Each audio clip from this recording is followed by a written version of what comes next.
vamos a ser breve porque ya tenemos al doctor Moro desde Curitiba enlazado.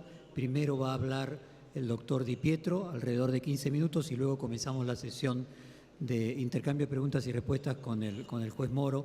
Déjeme simplemente decirle como breve introducción que el propio juez Moro marcaba las similitudes entre Manipulite y Lavallato en el hecho de que no se trataba de hechos aislados de corrupción, sino que se trataba de un sistema organizado, sistematizado, donde toda la política y el mundo de la obra pública estaba en un contubernio y estaba de manera sistematizado, repetido, criando uma organização que ultrapassava o delito pessoal para ser uma questão de Estado. Também outras semelhanças entre Manipulite e Lava Jato têm a ver com 3 pilares definidos pelo juiz Moro na própria pesquisa: prisões preventivas, delação premiada e acompanhamento da opinião pública e da mídia. O doutor Moro estudou o Manipulite e publicou uma matéria numa revista jurídica do Brasil antes do início do Lava Jato. Podemos dizer que, em muitos sentidos, o Lava Jato tem como inspiração o Manipulite e que o doutor Di Pietro é, de algum modo, o pater do doutor Moro. E convido o doutor Di Pietro para fazer sua exposição em 15 minutos.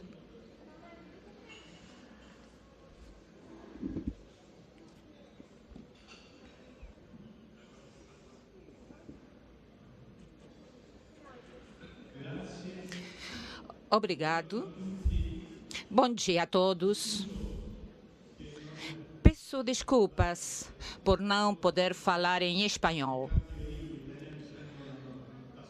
Entre as duas línguas, italiano e espanhol, há uma raiz comum. Espero que possam me compreender. Quero agradecer os amigos da Fores e da Universidade pelo convite, pela possibilidade de contar a minha experiência. Rapidamente, quero dizer que eu estou aqui não para ensinar algo a alguém, entre outras coisas, porque são os presentes os que podem ensinar alguma coisa para mim. Eu só estou aqui para fazer algumas reflexões como consequência da minha experiência profissional, que foi desenvolver as investigações do Manipulite. Com certeza, contar a Operação Manipulite seria necessário vários dias do ponto de vista da metodologia de investigação. Eu só posso dizer, em poucos minutos, que, como todos vocês sabem, quem comete um delito, quem é delinquente, sempre busca fazê-lo de maneira a não ser descoberto. Então, quem investiga deve buscar sempre encontrar uma nova forma que não seja conhecida pelo delinquente para poder descobri-lo. Nessa luta entre o bem e o mal, entre Caim e Abel, a partir dessa época e até hoje, humildemente devemos saber que nunca vamos conseguir vencê-lo, mas sempre devemos combater o crime. Sobretudo essa nova criminalidade, essa corrupção endêmica que está atravessando, que estão atravessando as democracias modernas. Agora vou passar a falar do caso da Itália, porque não posso falar do que está acontecendo em outros países. Mas posso dizer, sim, que, pelo que eu entendi nesses dias, me informando da experiência de outros países e ouvindo recentemente também a apresentação da colega do Chile, posso dizer que em todos os lugares acontecem esse tipo de coisas. E, sobretudo, com a chegada das democracias modernas. As democracias modernas são como crianças que nasceram depois da guerra, depois da ditadura. As democracias modernas, se não são controladas diariamente, produzem dentro de si mesmas um tumor, podem produzir um tumor social. É uma doença que tem duas frentes fundamentais. Vocês sabem que as democracias modernas estão baseadas em alguns princípios fundamentais. Certamente, o respeito pelos direitos humanos, mas também outros dois princípios fundamentais, que são a base das democracias modernas. O princípio da eleição dos próprios representantes, a democracia representativa. Numa democracia que nos represente, nós devemos eleger livremente. Há também uma democracia econômica, essa é a democracia moderna, uma livre concorrência em que o menor com o melhor preço pode vencer nessa concorrência.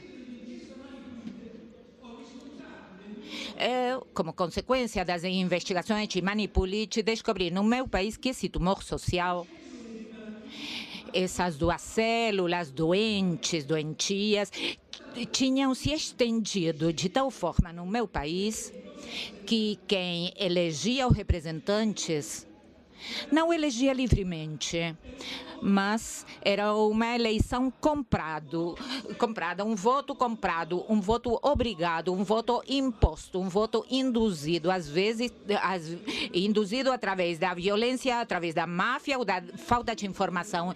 E aqui está o papel dos órgãos da informação. O verdadeiro órgão da justiça tem a ver também com a mídia. Quando a justiça age e atua quando já o morto já existe. A questão é a livre informação. Isso no meu país produziu uma primeira célula do tumor. A democracia representativa levou o governo, as instituições e o parlamento, não levou ao parlamento pessoas eleitas pelo povo porque sentia confiança neles, mas porque acreditaram eles que eram os melhores ou porque se viram obrigados a eleger essas pessoas. O outro tumor social que eu encontrei como consequência das investigações de Manipoliti no meu país é a redução dos espaços de democracia econômica. Um país democrático é quando todos podem fazer tudo respeitando as leis. Mas se alguém quer violar a lei, ganhar do outro, ultrapassando a lei, já não há livre concorrência. Não há uma concorrência livre e não existe a possibilidade de dar a todos as mesmas possibilidades de sucesso. Vocês se perguntarão por que eu falo disso. Bem, porque eu quero falar do título desse encontro, que diz Estado de Direito. Temos uma necessidade do Estado de Direito, mas também diz que se não há Estado de Direito, se não for respeitada a lei, a pobreza. Eu posso contar a experiência do meu país. E vou contá-la com 3 exemplos, rapidamente. Vocês vão me avisar quando eu devo parar por questão de tempo, porque a esse respeito eu poderia falar ao longo de dias e dias. Eu vou contar 3 exemplos concretos que eu pude fazer constar nas atas da primeira parte da investigação.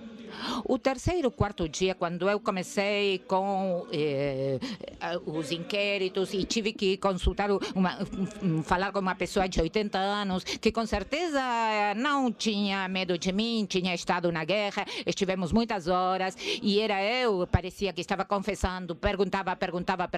Finalmente eu falei para ele, falei para o meu colaborador, bom, vamos encerrar a ata. Essa pessoa tomou a mão e falou,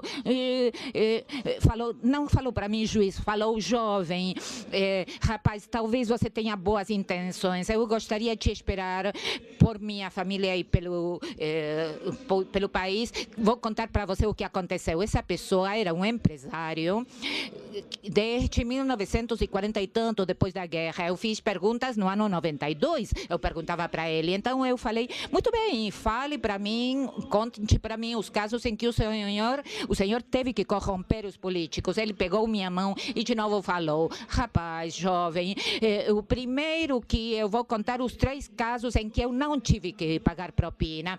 Vocês podem ver que era uma situação ambiental da corrupção, porque ou você estava no sistema ou não podia ter você uma empresa. E depois eu pude confirmá-lo quando perguntei para um rapaz de 23 anos, poucos minutos depois ele confessou, ele não tinha estado na guerra. E quando eu perguntei para ele: você tomou o poder das suas empresas há 3 meses porque morreu seu pai, pagou 3 vezes propina, por que pagou? E ele falou: porque meu pai fazia isso, era assim a maneira de agir do meu pai. Então, por que eu conto isso? Para dizer que no meu país, com a chegada da Constituição e dos princípios democráticos, de livre concorrência, de democracia econômica, na verdade, meu país adoeceu rapidamente com a corrupção. E essa corrupção que significou, trouxe a demonstração de que no meu país era natural, não era visto como delito, era algo natural, a ponto tal que filmes eram feitos com isso e as pessoas riam. Em 91, houve um filme italiano que se chama... que relatava exatamente o que eu estou contando. O filme era O Bagageiro e o problema era que não eram denunciadas essas coisas. É uma responsabilidade da política, evidentemente, que não reagiu. E por que não reagiu? Porque também a política era corrompida e não podia reagir. Mas qual foi o dano para o meu país? Eu vou contá-lo da seguinte forma, através da minha experiência. Vocês sabem que na Europa foi realizado o trem de alta velocidade, um sistema novo que permite, com altas velocidades, 300 km por hora, se deslocar ao longo do território do país. E foi construída uma nova ferrovia para alta velocidade que liga a Europa inteira. Cada quilômetro de rede ferroviária de alta velocidade na Alemanha custou 9 milhões de euros. Cada quilômetro da rede ferroviária na Itália custou 48 milhões de euros. O quilômetro é sempre um quilômetro. Então, o que estou querendo dizer, ou contar com esse exemplo, que até que Mani Puliti não veio descobrir e denunciar o que estava acontecendo ao longo dos anos, depois da guerra e até os anos 90, houve um aumento progressivo e integral de muitos milhares de euros de déficit. Mas se um país tem déficit e não tem o dinheiro suficiente para enfrentar a pobreza, para dar a todos igualdade de oportunidades e para que o país se desenvolva. Por isso deve ser combatida a corrupção, por isso esse é o chamado que devemos fazer aos cidadãos. Lutar contra a corrupção porque convém para você, conveniente para você, porque senão você também vai fazer parte da corrupção. E, por definição, você vai existir outra pessoa que vai boicotar você. É uma luta dentro do mal que, em certo ponto, todos acreditam que podem tirar vantagem disso, mas só uns poucos conseguem. A maior parte paga as consequências. Essa é a experiência que eu queria trazer. Certamente deveria contar muito mais sobre o que aconteceu depois, porque, como vocês sabem, e como eu sempre disse para minha irmã, você faça o que tem que fazer, mas esteja disposto a pagar as consequências, porque o sistema político mafioso reagiu, alguns dos meus colegas foram assassinados. Eu fui deslegitimado. Minhas investigações tiveram que parar, foram interrompidas. As investigações de Mani Puliti deveriam ter continuado. Eu posso dizer aqui, posso falar da necessidade de quebrar o pacto de silêncio, omertà, que o arrependido processual não é como o arrependido divino que se arrepende, e como no Evangelho, aquele que se arrepende de um castigo castigo divino pode ser castigado de algum modo, mas quem se arrepende no processo quer ser premiado. Então, num delito como a corrupção, em que o delito, nós conhecemos se for denunciado aquele que é corrompido ou corruptor. Devemos quebrar esse pacto de silêncio e para isso é necessário dar um motivo, devemos gerar um interesse, porque é um arrependimento divino. No Instituto do Arrependido Processual é necessário, e outro que é necessário é a cooperação internacional. Não é possível fazer nada porque o delito tem uma natureza transnacional. Uma parte do delito é cometida no país e outra parte do delito em outro país. Se não houver cooperação internacional entre os Estados, nunca será possível combater integralmente o delito.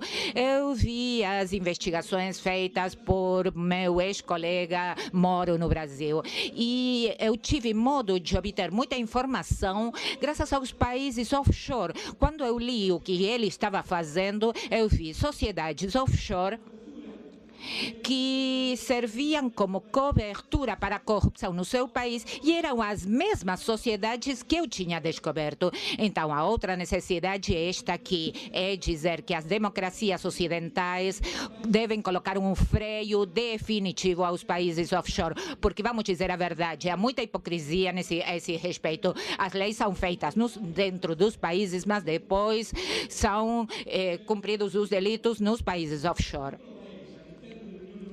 Um pequeno país dentro da União Europeia, Liechtenstein, e há quase mais bancos que cidadãos nesse país. Como é sustentada essa economia?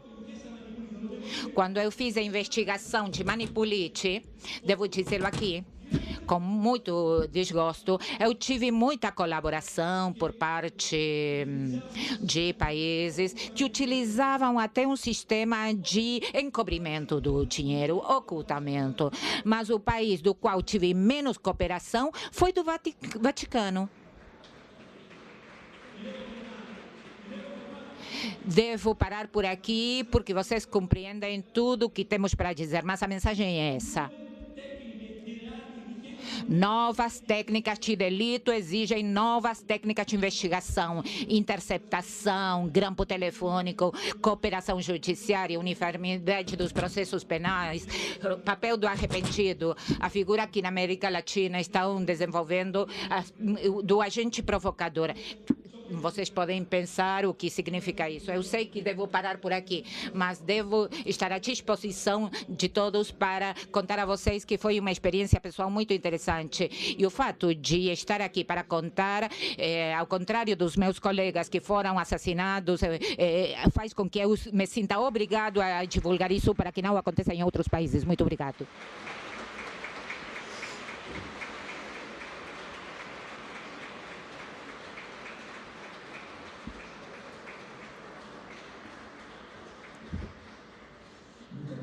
Muito obrigado, doutor Di Pietro. Acho que temos o doutor Moro em conexão em Curitiba. Bom dia, doutor. Bom dia, senhor Jorge Fontevecchia. Doutor Moro. Doutor Moro. Doutor Moro. Quando estive fazendo uma entrevista ao senhor em Curitiba, o senhor mostrou a inspiração que gerou Manipulite. Depois o senhor escreveu uma matéria em 2004, antes do início da sua investigação do Lava Jato. E fiquei surpreendido, porque não era um caso de corrupção, era sistemas de corrupção, de maneira de desfinanciar o sistema político.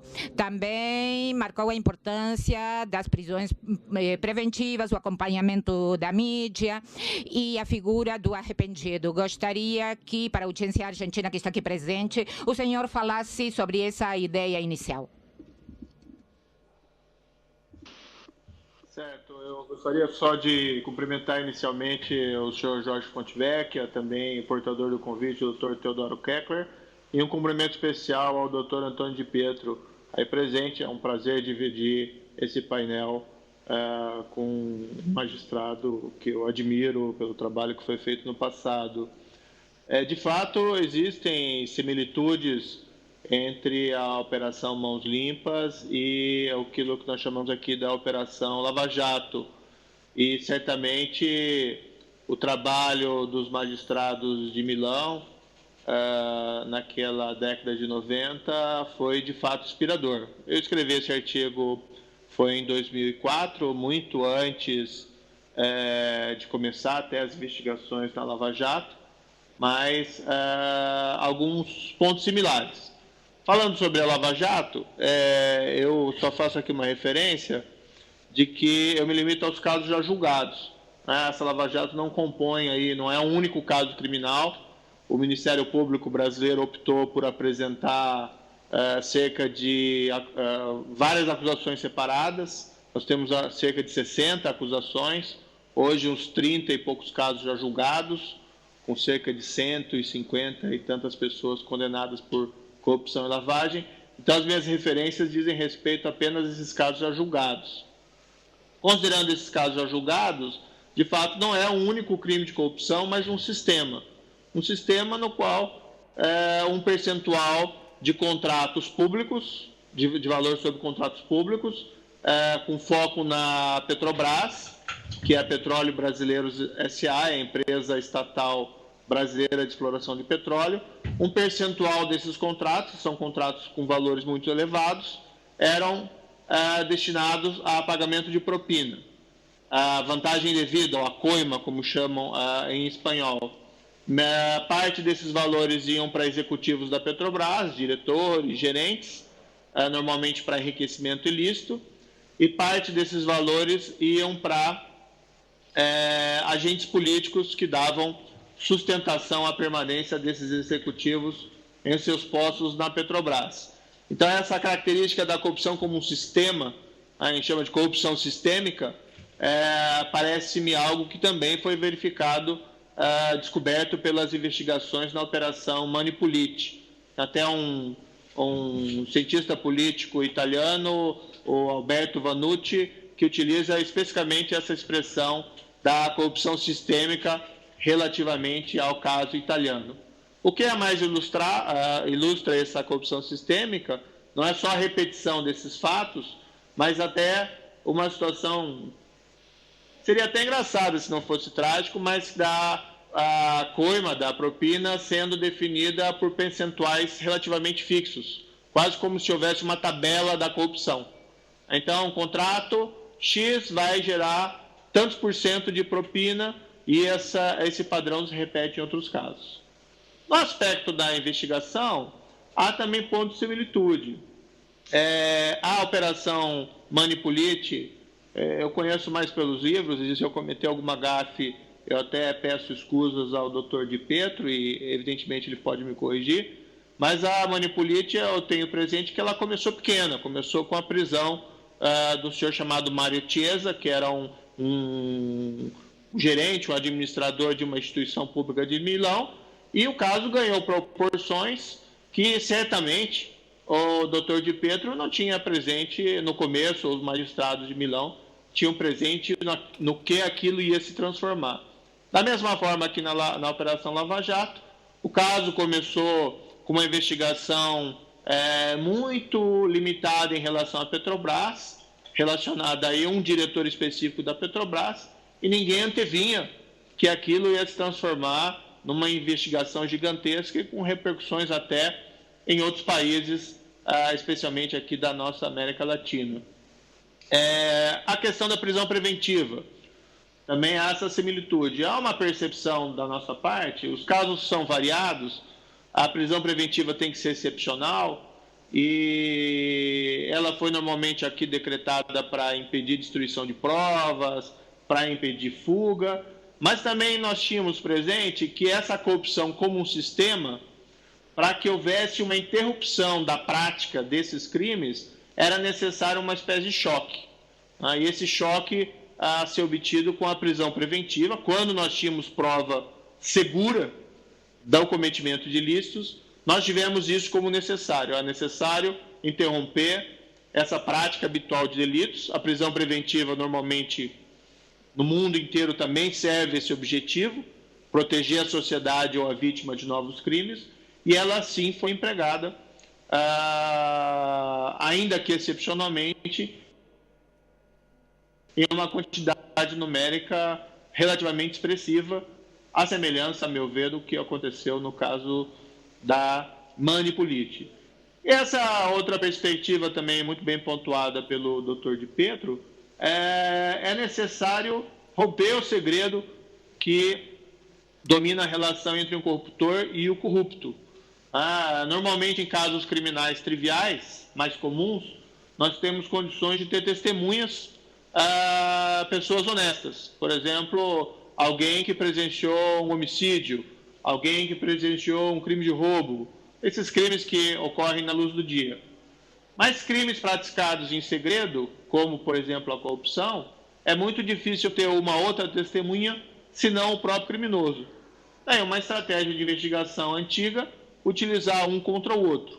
Para isso é preciso ter leis, né, que permitam a concessão de um prêmio àquele que se dispõe a colaborar, para que ele revele o delito no qual ele se envolveu. Claro que isso tem um preço, claro que isso tem que ser feito com muito cuidado, mas é um meio de investigação importante. Agora, não foi o único meio de investigação utilizado aqui na Operação Lava Jato. Essa palavra de um criminoso, por exemplo, ela só se sustenta se ela encontrar apoio em outras provas. Então, aqui foi feita uma investigação principalmente financeira, patrimonial, sobre esses crimes, de forma a tentar identificar o rastro do dinheiro, por exemplo. E nesse ponto também compartilho aí a opinião do Dr. Di Pietro, a importância da cooperação jurídica internacional. Por vezes, esses crimes de corrupção se consumam unicamente num país e os valores ficam nesse país. Recentemente, num caso que é uma derivação da Lava Jato, tivemos aqui um agente político no qual foi apreendido com ele, na posse dele, em valores em reais, cerca de 15 milhões de reais em espécie, algo assim, uma fração extraordinária. Esse não é um caso julgado, mas não é um caso que não está nas minhas mãos, então não existe um problema em mencionar. Mas, em situações não incomuns, criminosos colocam esses valores em centros financeiros internacionais, protegendo através do segredo bancário e normalmente com utilização dessas estruturas corporativas como offshores. No caso, por exemplo, aqui da Operação Lava Jato, 4 ex-diretores da Petrobras já condenados e que servem termo de prisão, todos os 4 com contas milionárias mantidas em países como Suíça, Mônaco, e isso acabou sendo descoberto graças à cooperação internacional. Mas seria relevante, e aqui eu também compartilho da opinião do Dr. Di Pietro, que fosse facilitada essa cooperação jurídica internacional e que houvesse uma discussão mais ampla internacional, inclusive a respeito desses centros financeiros e da utilização dessas offshores. Porque isso acaba sendo descoberto muito pontualmente em investigações criminais. Às vezes é um processo difícil, precisa ter causa provável, evidentemente, para se obter uma quebra de sigilo bancário, mas talvez a própria discussão da utilidade, para que servem essas estruturas corporativas, se elas realmente têm algum propósito que justifica a sua permanência, quando nós sabemos que elas acabam sendo utilizadas por várias pessoas com intuitos criminosos. Então, talvez essa fosse uma discussão mais profunda e pertinente que caberia realizar nesse momento. Também, como uma similitude com a Operação Mãos Limpas, é sabido que, principalmente a partir de 94, houve uma reação política muito forte na Itália contra o trabalho dos magistrados, das investigações, e eu posso estar cometendo aqui alguma gafe, mas as expectativas que haviam no início das investigações de que a Itália se tornaria um país muito mais limpo e honesto não foram de todo cumpridas por conta dessa reação política. Aqui no Brasil, É um pouco difícil falar sobre isso, porque ainda é um caso em andamento, mas, claro, a toda ação existe uma reação e existe toda uma crítica e uma movimentação contrária ao trabalho que vem sendo feito pela Justiça. Mas repetindo aquela expressão norte-americana, né, pode dizer, so far, so good. Até o momento, a Justiça tem, apesar de ataques muitas vezes que me parecem injustos, tem conseguido realizar o seu trabalho e proposições, ideias de propostas legislativas que possam impedir o andamento do bom trabalho da Justiça, embora muitas vezes tenham sido expostas, não se concretizaram até o momento, né? Eu quero acreditar que, apesar dessas críticas injustas, que os nossos políticos não vão adotar medidas legislativas contrárias a investigações. Embora isso seja um risco, eu prefiro esperar sempre o melhor por parte das nossas autoridades políticas. E surgindo dessas proposições, evidentemente, é papel da imprensa e da sociedade civil organizada tentar, de alguma forma, reagir. Eu acho que hoje existe no Brasil muito forte, e aí eu caminho para minhas considerações finais, aquilo que eu gostaria de chamar de uma espécie de movimento anticorrupção. Isso está não só nas cortes de justiça, não está só em Curitiba, existem vários outros magistrados hoje em dia espalhados no país, envolvidos com casos relevantes sobre corrupção e lavagem de dinheiro, mas está também na imprensa, está na opinião pública, está na sociedade civil, um movimento de repúdio à corrupção e uma compreensão cada vez maior de que essa corrupção disseminada ela compromete a qualidade da nossa democracia e o dinamismo da nossa economia. Se esse movimento anticorrupção ainda não, vamos dizer assim, domina a agenda política, pelo menos das nossas autoridades políticas, pelo menos ele está muito presente na sociedade civil e isso tem sido muito importante. Então, embora seja uma história que não tenha o seu final, tenho uma expectativa, acho que tem sempre que ter expectativa de que o melhor pode ocorrer e de que esses níveis de corrupção sejam diminuídos no Brasil num futuro relativamente próximo. São essas as considerações e renovando aqui a minha admiração pelos trabalhos da Operação Manipulite. Dizem que bater de uma mariposa na Tailândia pode gerar uma tempestade tropical nas Américas, e a própria Operação Manipulite foi uma verdadeira tempestade e influenciou de maneira positiva, a meu ver, os trabalhos aqui no Brasil relacionados à Operação Lava Jato. Muito obrigado pela atenção dos senhores.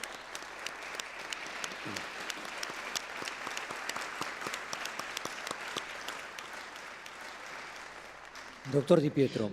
Doutor Di Pietro, há uma questão controversial que gostaria que debatesse com o doutor Moro, relacionado com a lei do arrependido, o perdão como significante até religioso, até onde o perdão é aceito pela sociedade, a partir de que ponto há um conflito na sociedade entre os termos jurídicos e o que socialmente é o perdão, e permitir também que o doutor Moro dê a sua opinião sobre essa questão.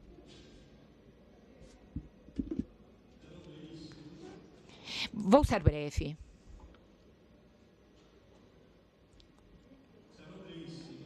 Vou ser muito breve. Em primeiro lugar, para confirmar o que eu disse antes. Evidentemente, quebrar o pacto de sigilo para lutar contra a corrupção é uma necessidade processual. E, evidentemente, quebrar esse pacto de silêncio significa que é necessário convencer alguma das duas partes, quem dá ou quem recebe dinheiro, é necessário convencê-lo que deve denunciá-lo, porque quem participa Na corrupção, não é como disse o Sérgio, o doutor Moro, não pode funcionar como testemunha, como um terceiro normal. Não é uma testemunha que vê um acidente ou vê um homicídio e uma pessoa, um vizinho que vê. A corrupção, quem vê é quem dá ou quem recebe. Então, para ter indicadores, devemos ver para onde vai o dinheiro. Mas isso também é um delito. Se ninguém fala como terceiro com relação a essa situação. Então, a sociedade deve ser explicada. Devemos explicar à sociedade que é necessário pagar um preço em termos de objetivos. O problema é qual é o limite para esse preço que deve ser pago. Por isso, é necessário que no Código Penal esteja prevista a figura do arrependido processual. Mas, insisto, o arrependido processual é o oposto do arrependido divino. O arrependido divino quer a pena por aquele mal que ele cometeu. Então, até que ponto tudo deve estar previsto, com que regras e com quais garantias? Essa é a minha opinião. O que deve ser feito? Devemos recorrer à figura do arrependido processual, mas com limites. Na minha opinião, eu sou da ideia que se alguém cometeu um delito, deve existir uma sentença reconhecendo isso. Não pode existir um perdão com relação ao delito que cometeu. Pode existir redução da pena. Pode haver uma definição diferente, que não seja a prisão, pode ser benefícios para ele e a família.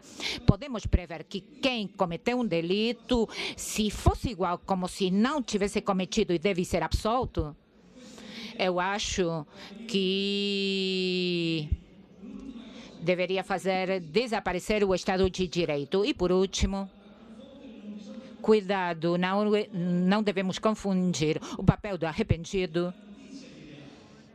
com o papel de quem notifica o delito. Uma coisa é quem é o arrependido processual. É aquele que em que há elementos que o acusam e ele, por interesse, confessa e declara que outro cometeu junto com ele. Quem informa o delito é aquela pessoa com relação à qual não aconteceu nada, não esteve envolvido, só sabia, estava informado sobre o delito. Eu acho que devemos estabelecer essa diferença. De um lado, aquele que coloca, dá a conhecer o delito, informa e deve ser protegido. Pode ser o empresário que é obrigado a pagar, que é pressionado para pagar.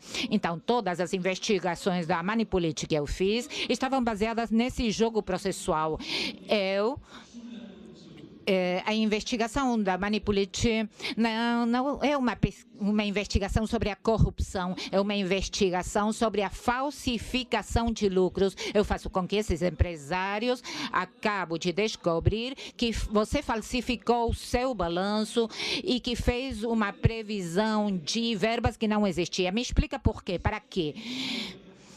Essa ideia de diferenciar o papel do corruptor com relação à PCA obrigada, numa situação em que não pode fazer outra coisa mais do que pagar, e outra situação é aquele que provoca a corrupção.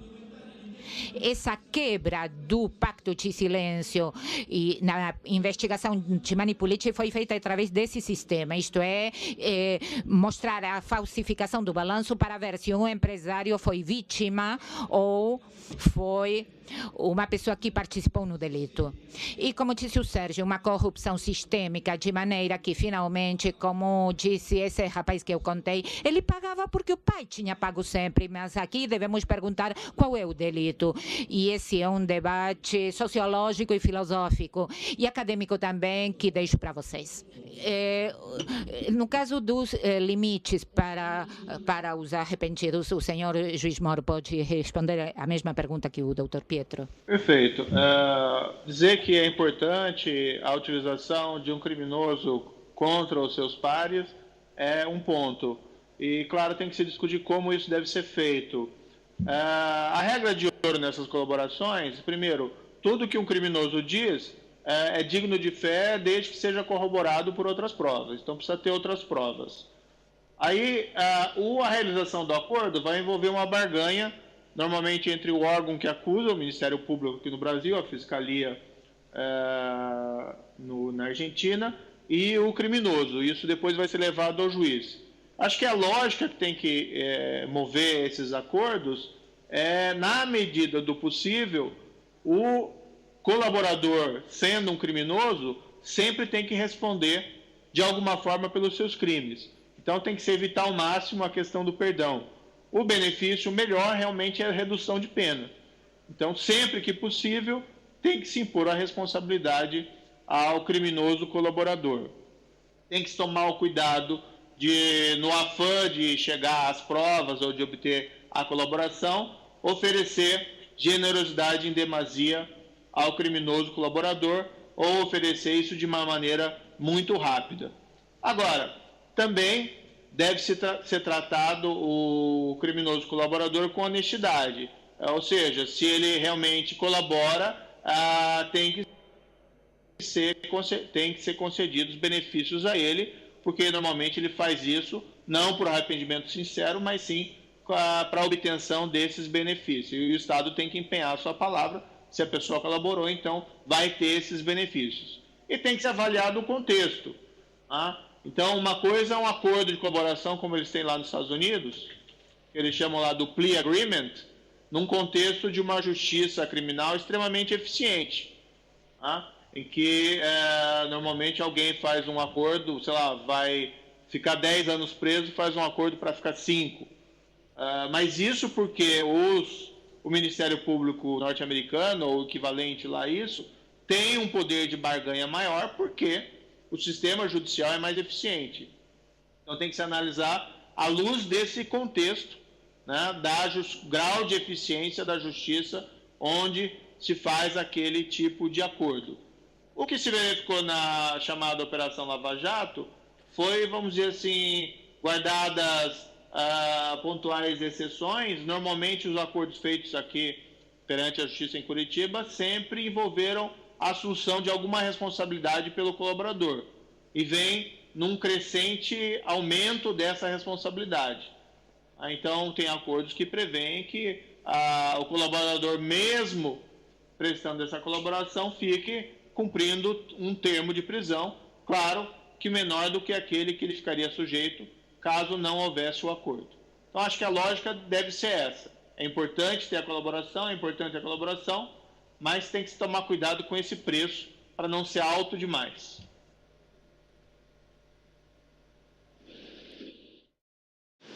Doutor Di Pietro. Doutor Di Pietro,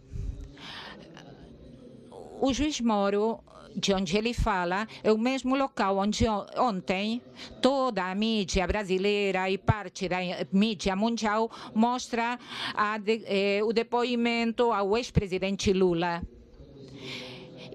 É acusado o doutor Moro de parcialidade, de não agir com independência jurídica. E, ao mesmo tempo, o senhor foi acusado com frequência, em situações semelhantes, de ser agente da CIA. O doutor Moro é acusado de ser agente do FBI. Então, a questão é ser acusado pelos acusados de ser eles, isto é, vocês, aqueles que são os delinquentes. Gostaria que o senhor contasse sua experiência com relação a isso e depois o juiz Moro vai contar a experiência dele, por favor. Sim, como eu falei,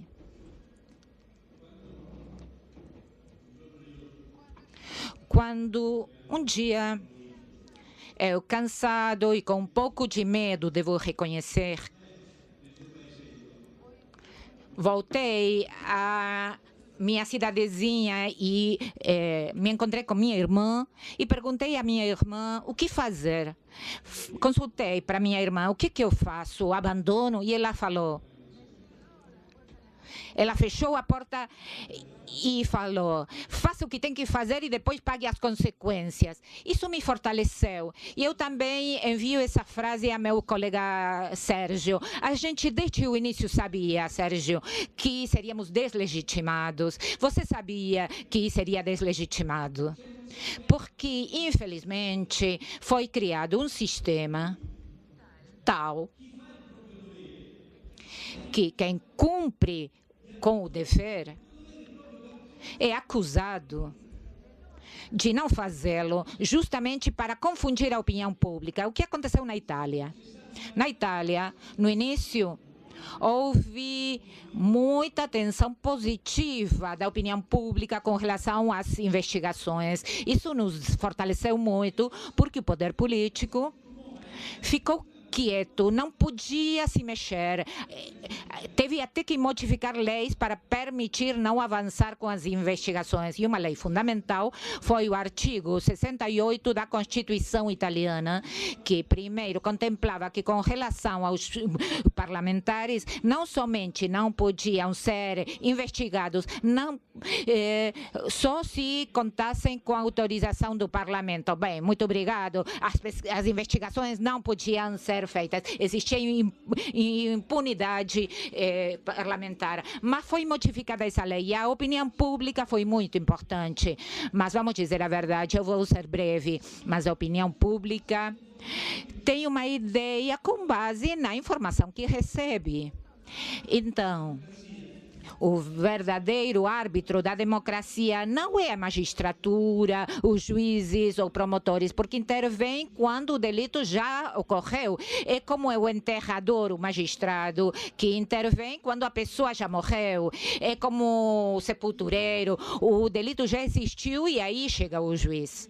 O verdadeiro árbitro que garante a democracia e a existência de informação no nosso país,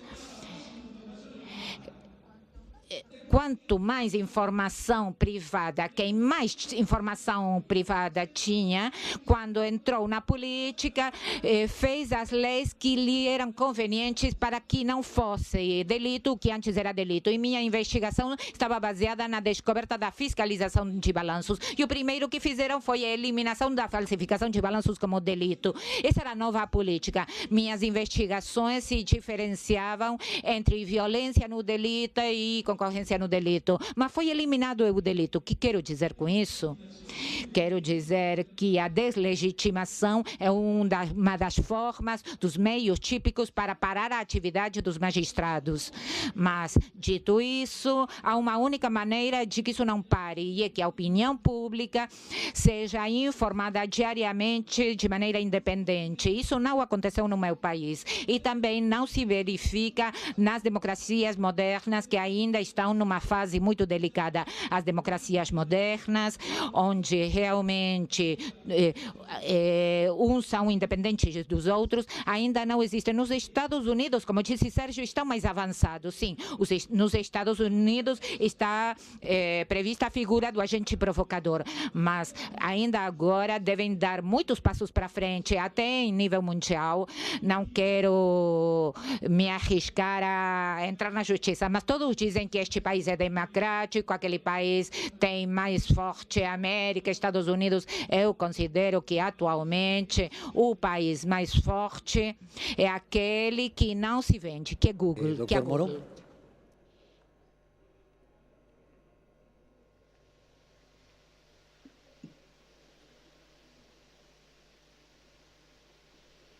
Certo, sobre essa questão, eu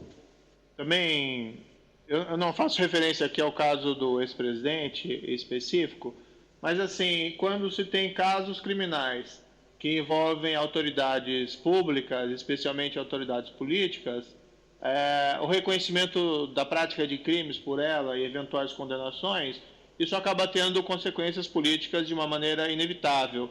Mas isso acontece fora da Corte de Justiça. Isso é uma consequência natural, eventualmente, da condenação criminal de um político. E o juiz, ele simplesmente tem que fazer o seu trabalho e ignorar essas questões. O que acontece nessa investigação é que as investigações elas são conduzidas pelos fatos e pelas provas. E o foco do caso da Operação Lava Jato sempre foi aqui a estatal brasileira Petrobras, e ela era dominada por determinadas autoridades políticas de alguns partidos.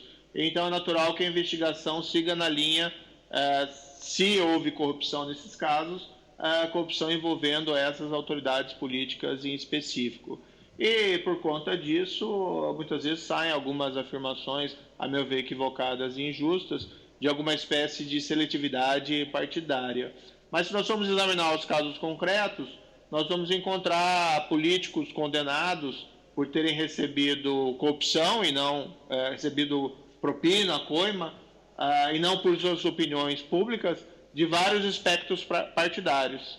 Inclusive, por exemplo, o ex-presidente da Câmara dos Deputados brasileiro condenado e preso, servindo termo de prisão, que era tido como uma espécie de político algoz do Partido dos Trabalhadores. Mas, enfim, é uma pena. Eu acho que essas acusações, essas distorções, muitas vezes elas incomodam, não é? O que se pode fazer a esse respeito, eu acho que isso é importante, é que as Cortes de Justiça atuem com a máxima transparência, né, deixando público todo o trabalho que vem sendo realizado, tornando público as provas. Então, assim, a sociedade civil e a opinião pública podem acompanhar esses processos e elas mesmas avaliar o que a Justiça faz em relação a essas acusações e chegar às suas conclusões se o trabalho é um trabalho correto ou incorreto. Porque esses processos envolvendo crimes praticados por elevadas autoridades públicas acabam envolvendo não só o julgamento do crime, que é objeto daquele processo, mas, de certa forma, no julgamento da própria atuação da Justiça.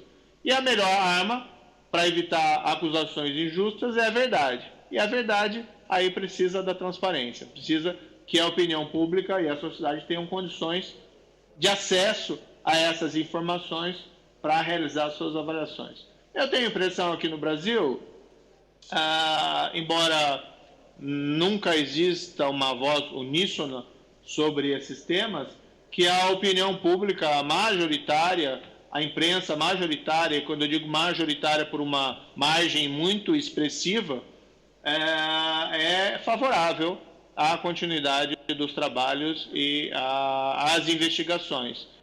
Então, por hora, nós não estamos vivenciando esse problema, embora existam pontuais críticas que, às vezes, encontram uma ressonância, a meu ver, não muito justa relativamente a esses trabalhos, né?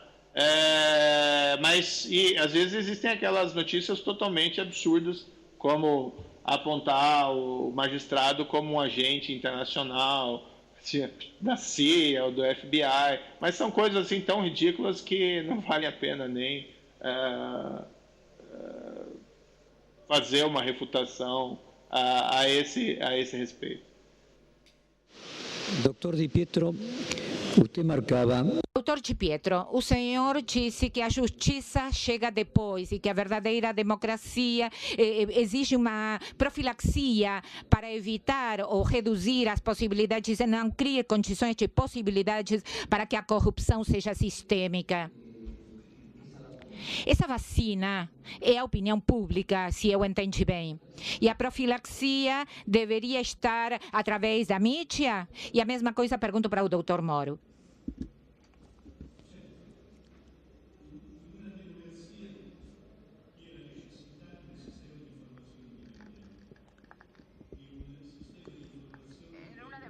Numa democracia que tem déficit no sistema de informação, com certeza podem existir outros interesses ligados ao aspecto empresarial do sistema de informação. Eu quero acrescentar ao que disse o juiz Moro, e concordo plenamente, é que com muita frequência quem é condenado, ou melhor, quem é submetido a uma investigação, se é absolvido, criminaliza um magistrado, dizendo você não deveria me ter submetido a um processo. Se nós pensamos um pouco nisso, um processo é um instrumento que serve para saber se uma pessoa é culpada ou inocente. Então, mesmo que a pessoa no final seja absolvida, o magistrado não pode ser culpado, porque para saber se a gente é culpável ou inocente, as investigações devem ser feitas, porque senão como você pode sabê-lo? Mas, frequentemente, quando no final de uma investigação a pessoa é absolvida, o magistrado é criminalizado e é utilizado como se os criminais fossem os magistrados. Vamos dar um exemplo. Na Itália, me aconteceu que eu tive que fazer uma investigação sobre um político importante que foi condenado. Depois de muito tempo, uns 10 anos depois, eu me encontrei com ele, eu já não era juiz nem político, e ele falou, eu venci. E eu falei, por quê? Porque você fez 10 processos, 10 investigações contra mim. Mas eu fui absolvido 7 vezes, e somente em 3 das causas eu fui condenado. Então eu falei, ainda bem que não foi condenado por homicídio, porque você estaria feliz de não ter matado 3 pessoas. Essa ideia de utilizar instrumentalmente um processo que acaba absolvendo para criminalizar a magistratura deve ser denunciado, e devemos lembrar à mídia que devem ser cuidadosos e não confundir as informações com o resultado das investigações, porque sem dúvida podem ser absolvidos ou condenados, mas o magistrado sempre está cumprindo com o seu dever. Respecto de la prensa como juiz, que pensa a vacina? Repito, é necessário que a mídia informe permanentemente de maneira correta, mas podem fazê-lo na medida em que sejam independentes, que a mídia seja independente dos poderes. O que está acontecendo nos outros países, não sei, não quero entrar nessa área, mas no meu país havia e ainda há uma propriedade. O proprietário da informação privada não se dedica apenas à informação, utiliza a informação para fazer outras atividades. Não há aqui segurança de que a informação divulgada seja verdadeira. Essa não é uma profilaxia, isso é câncer.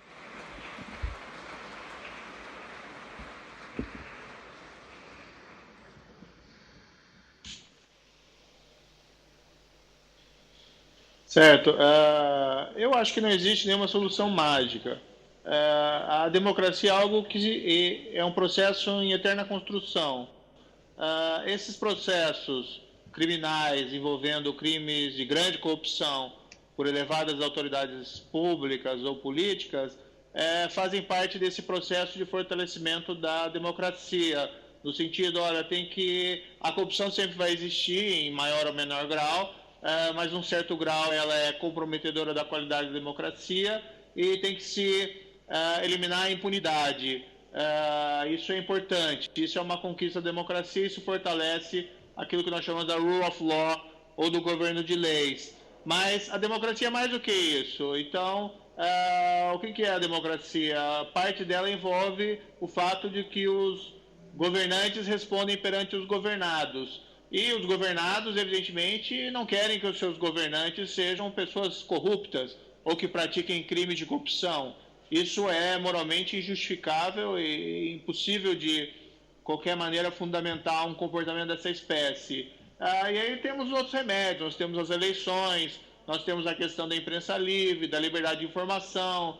Hoje nós temos um cenário também que deve ser levado em consideração, que as informações também se propagam nas redes sociais de uma maneira muito intensa, não só por meio dos meios de comunicação tradicionais. Então, o que tem que ser feito, a meu ver, é um progressivo fortalecimento da democracia em vários níveis. Os processos judiciais devem funcionar, as eleições devem buscar governantes mais honestos, no cotidiano os governados devem cobrar dos seus representantes eleitos que eles tenham posturas compatíveis com vamos dizer, com repúdio à corrupção. Claro que se pode querer que o governante tenha políticas de esquerda, ou tenha políticas de direita, ou políticas de centro. Essa é uma outra questão, mas a questão da corrupção ela é inegociável, porque não se pode fundamentar isso de maneira nenhuma. E se pensar na liberdade de informação, no aprofundamento disso, tomar cuidado com esse fenômeno que vem sendo discutido mais recentemente, da tal da fake news, porque isso acaba gerando um efeito deletério na qualidade das informações que sejam à cidadania.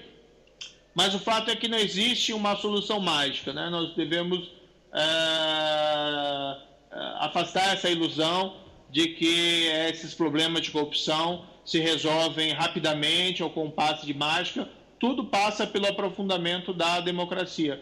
E a questão do processo judicial, no fundo, ele é importante, mas ele tem um papel limitado. Só cuida do aspecto patológico desse fenômeno, que são aqueles crimes que foram descobertos e que, eventualmente, podem encontrar uma prova nos processos judiciais. Mas tem que se cobrar das lideranças políticas, por exemplo, reformas legislativas que diminuam até mesmo oportunidades e incentivos à prática de corrupção. Não se pode enfrentar a corrupção exclusivamente com processos judiciais criminais.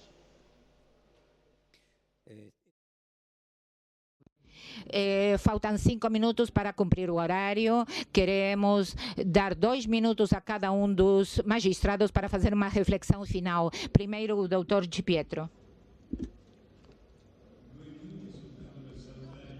2 minutos apenas? Bom, só posso cumprimentar e dizer obrigado. As reflexões... Bom, 4 minutos está melhor, sim.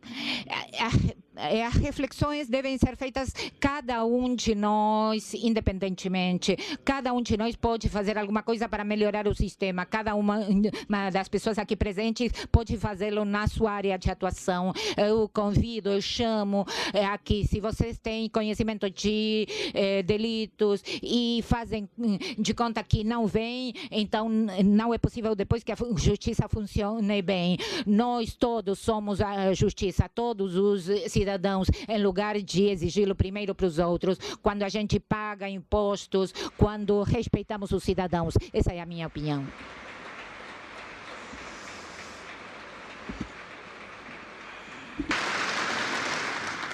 Doutor Moro, sua reflexão final. Doutor Moro, sua reflexão final. Muito brevemente, também gostaria de agradecer essa oportunidade. É um prazer aqui novamente estar falando com pessoas conhecidas na Argentina e também com o doutor Di Pietro. Eu acho importante esse tipo de debate porque demonstra que a sociedade civil está atenta. Eu penso que aqui na América Latina, inclusive, nós temos problemas muito comuns relacionados à corrupção. Essa não é uma questão unicamente brasileira. E esse próprio debate revela a importância disso. Nós temos que trabalhar para que nós tenhamos aí um funcionamento da máquina administrativa, um funcionamento da nossa política que seja mais limpa. E sempre lembrar que, embora esses casos de corrupção eles nos causam vergonha, isso é verdade, não existe nenhum vexame na aplicação da lei. Isso eu acho que é um motivo de orgulho e significa que nós temos condições de ir em frente. Mas é importante mais do que isso, né? Não é possível, como eu disse anteriormente, pensar em solucionar a corrupção unicamente com processos judiciais. É necessária uma mudança, e aqui sigo na esteira do comentário final do Dr. Di Pietro, uma mudança cultural, que envolve a adoção de um comportamento mais correto por parte de todos os cidadãos.